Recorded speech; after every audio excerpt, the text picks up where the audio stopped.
Everyone loves Paul Gallen in Queensland. Why don't you like him? I think this is the best place to be for camp. You know how many pats on the back and how many make sure you get them I've received?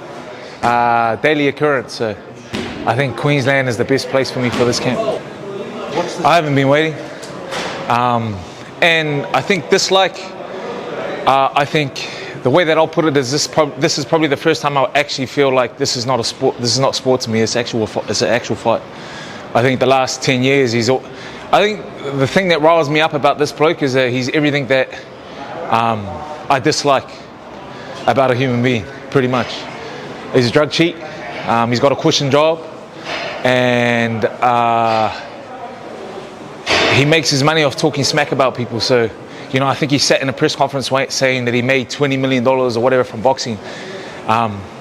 But he knows how to roll it up. He knows how to sell a fight. He knows how to talk smack. So for me, I guess, you could say it's personal because for 10 years he's just spoken rubbish, and a lot of it has been lies. So I remember after the last press conference, I got a couple of messages saying, "Oh, I've never seen you trash talk like that." But I just said, how can it be trash talk when you're just speaking facts? It's all facts. So. You said you haven't been waiting, but how long have you really been wanting this fight? To be honest, throughout my rugby career, for about 5 years, I didn't fight, and I didn't think I was going to get back in the ring. And that's when my mate was probably at his most vocal. But then once I retired and decided to get back in the ring, I knew that eventually I was going to fight Paul. Like I said, after the Barry Hall fight, we tried to make it happen. He didn't want to make it happen. Then after the Mark Hunt fight, I was going to hang up the gloves.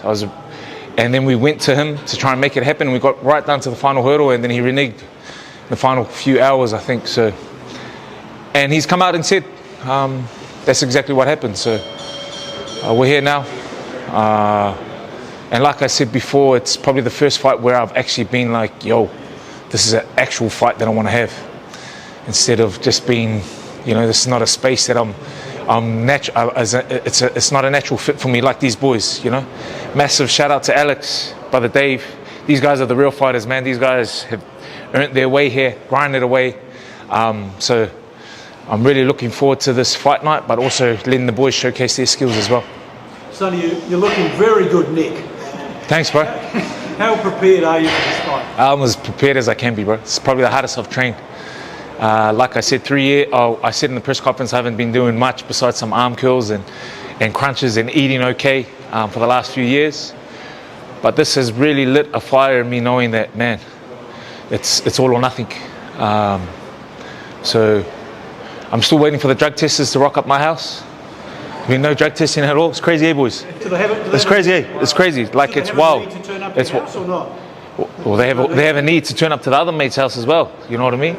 When any professional sport or any professional fight happens, you do your bloods, you get tested, make sure that you're all coherent, you can fight, but also you sign up to getting drug testing. So my understanding is that drug testing will happen on the fight night. So that's a bit of a joke to me, but at the same time we're prepared accordingly. And yeah, it's a fight, man. Can't wait. So touched on it before, we know that Paul Gallen's not the most popular man in Queensland. You feel like you're sort of in good company here? Yeah, I don't really care, to be honest. I don't really care. We're not mates. It's going to be a fight. Everyone can have their opinions. But at the end of the day, it's going to be me and Paul in the ring. Just like these boys are going to get in the ring and fight their fights too. So train accordingly, get ready to get in there. And like I said, it's a fight, man. And if this is the last hurrah, I'm going out with a bang. Is it? Inshallah. Is it the last hurrah? Yeah, I think so, bro. I think so. This body's not like these guys anymore on the inside. How quick do you reckon you can win the fight? How quick? I'm not sure, man. I've trained for 8 rounds. I've trained for 8 rounds, and I've been in really good company with Taps, Jai, mixing and mingling with these guys. It's a different beast, I've played professional footy for close to 20 years at the highest level. There's some transferable skills, but at the end of the day, it's a whole new ball game for myself. So if I can knock them out early, of course, but we've got to train accordingly to go the distance. It's been almost 3 years for both of you since you've been in the ring. For yourself personally, what do you think's different about you now versus 2022? I think just mindset. Just knowing that The reality is this is most likely the last fight. And the reality is it's only me that can change my destiny in the ring. You know, I think, and concentrating on the boxing fundamentals, the simplicity of boxing, that's what I've been really focusing on. Whereas I think last fight I kind of got mixed up in this whole strength and conditioning, the science behind boxing, whereas now it's just the fundamentals. And the big also over there, Jai's old man, has been drumming it into me daily. So I'm not going to lie, I'm over this camp. I wish the fight was today, just because training's been so strenuous and mentally it's been quite draining being away from my family and friends. But I know it's for a purpose, and that purpose is in a couple of weeks. We get to throw down. Have you spent some time training with Jai? Yes, alongside him. I probably wasn't the best in class. Maybe I didn't want to listen, but I'm more of a visual learner. So getting to see, you know, greatness up close. I'm a bit like when I trained with Dave over in Morecambe. Taught me a lot about the boxing game, and I think for myself that's how I pick it up, just being surrounded by really good fighters, you know. So man, I ticked all the boxes, and I'm going in there confident, and he would have done the same thing. So it's going to be a great fight, yeah, just excited about it all. Gallen was saying it's almost, what are you doing in the ring with a guy like Jai? You don't deserve to be there. But is it fair to say that you're learning from the best cruiserweight in the world? Yeah, of course. One of the best fighters in the world. You know what I mean? I think the reality check that old Paul needs to understand is, I've never said that claim to be the best fighter in the world, but I've always claimed to be able to beat him. And whenever he's got in the ring with someone with a bit of boxing IQ, he's looked out of sorts.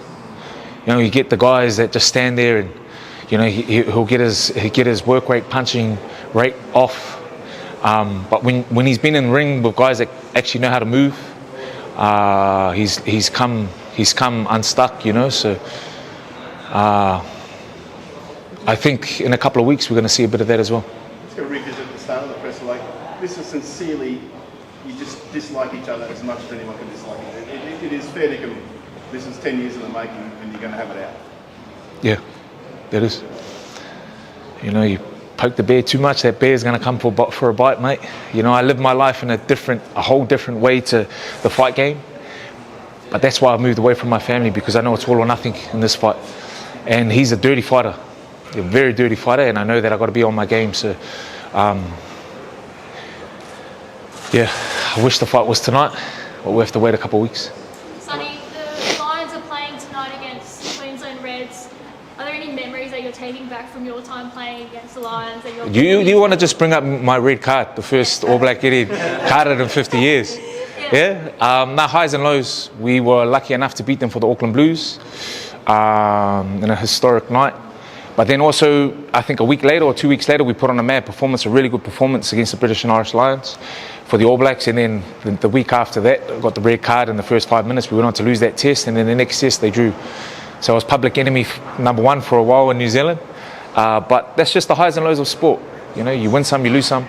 But you look back with great fond memories of being able to say, hey, I played against the British and Irish Lions. And this team, this British and Irish Lions, man, oof, they look formidable. Really, really good. They gave a bit of a lesson to the force. How close do you think the Reds can get? I think, you know, the difference is the depth, is the bench. The first 15 players, yeah, it's to and fro, there's percentages. But when you see those world-class players coming off the bench in British and Irish Lions, that's where I think the Aussie teams will struggle.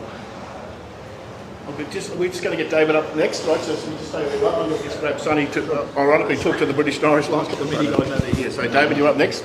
Alex, over to you. So it won't be long. And then...